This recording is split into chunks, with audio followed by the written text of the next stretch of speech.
Hi, wonderful listeners. This is Sandy with another Power Pop.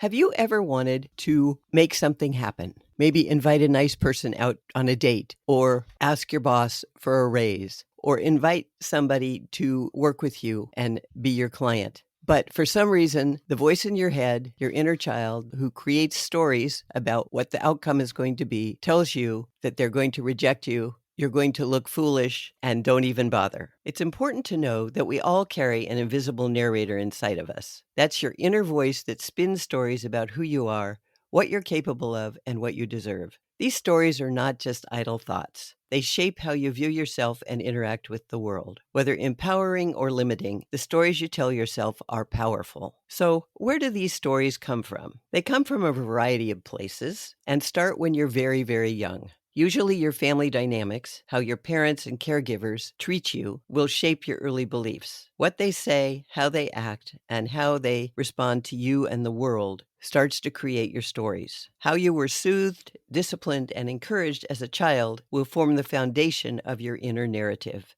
The behavior and values you saw from other adults and people around you are part of those stories. You also learned from storytelling, media, books, movies, religion, and social interactions that gave you templates for success, failure, and meaning. Society tells you what is normal or desirable. It lays out what success means, what gender roles are supposed to be, what it means to be productive, how relationships are work, and more. When you're very young, you internalize all those stories without question, even though they may not apply to you. The way you interpret key moments like winning or losing something will create reinforcing beliefs about your ability and identity. If you've been through painful events, that can seed long-lasting beliefs like I'm not safe, I'm not lovable, or I have to earn love, I don't just deserve it. If you were praised, you learned that you were lovable and valuable, and that you were capable and competent and could do whatever you needed to do. But what others said about you when you were very young becomes part of your self-narrative.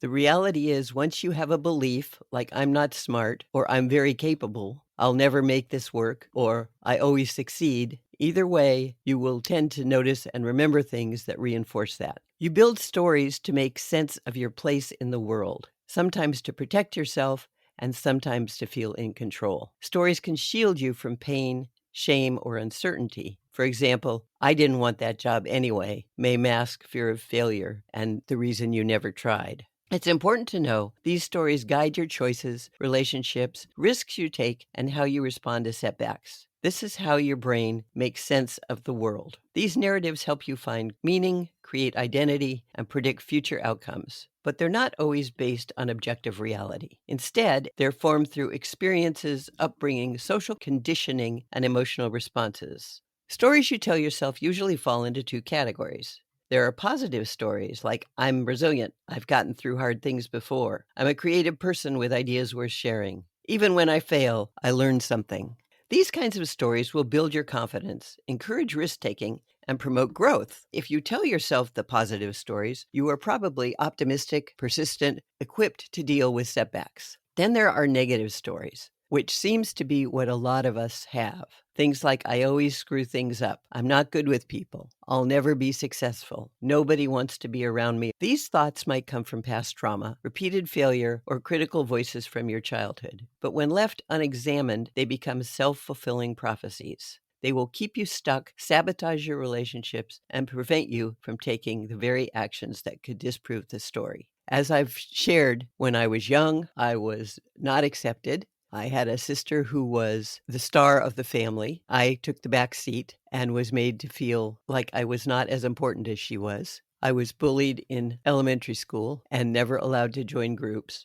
My stories about who I was and who other people were became powerful and kept me from trying to do a lot. Eventually, I realized that those are just stories. I stepped outside of them, and here I am talking to you on a podcast and hoping you like it. But I realized that if you don't, I will still survive. I have put those stories away, but it's important to be able to identify them so you can do what you need to do with them. What can you do with your inner stories? Pay attention to your inner dialogue. When something triggers you or you feel stuck, ask yourself, what story am I telling myself right now? And then question it. Is this story based on facts or on assumptions and fear? Would you say this to a friend? Be sure to challenge the story's accuracy. It may have been true at one point, or it may not have been true, but if it's holding you back, it probably no longer fits. So maybe it's time to let it go.